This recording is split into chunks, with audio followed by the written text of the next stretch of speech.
पंतप्रधान मोदींचा आज यवतमाळ दौरा। राज्यातल्या 4900 कोटींच्या विकास कामांचं उद्घाटन आणि लोकार्पण पंतप्रधान करणार।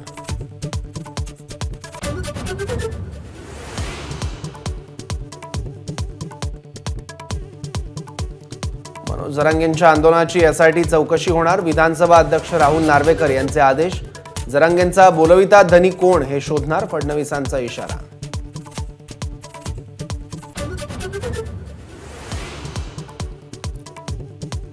कर नाही त्याला डर कशाचा, एसआयटी चौकशीच्या आदेशावर जरांगेंची प्रतिक्रिया। चौकशी एकतर्फी नको, सगळ्यांची करा, जरांगेंची मागणी।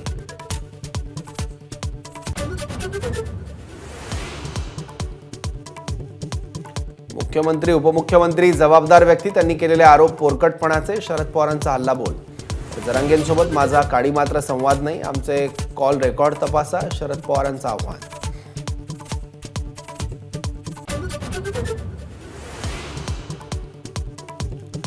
सेंट्रल विस्टाच्या पार्श्वभूमीवर मंत्रालय परिसरातील 7 एकर जागेवर महाविस्टा उभारणार।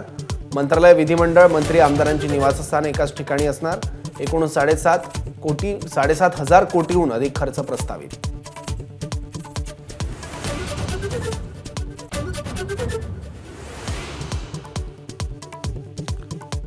राज्य शासनाचा पहिला महाराष्ट्र वनभूषण पुरस्कार जाहीर। धुळ्याच्या बारीपाडा इथल्या चैत्राम पवार यांना पुरस्कार। वनमंत्री सुधीर मुनगंटीवारांची घोषणा।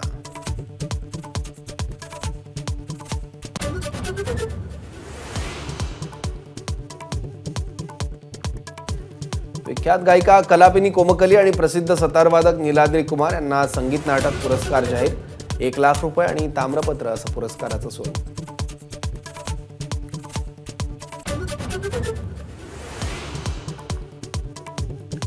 पोलीस महासंचालक रश्मी शुक्ला यांना 2 वर्षांची मुदतवाढ। आता 2026 पर्यंत रश्मी शुक्ला यांचा पोलीस महासंचालक म्हणून कार्यकाळ।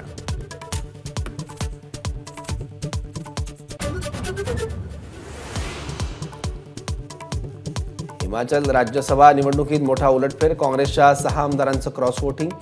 ईश्वर चिठ्ठीत काँग्रेसच्या अभिषेक मनु सिंघवींचा पराभव, तर भाजपचे हर्ष महाजन विजयी।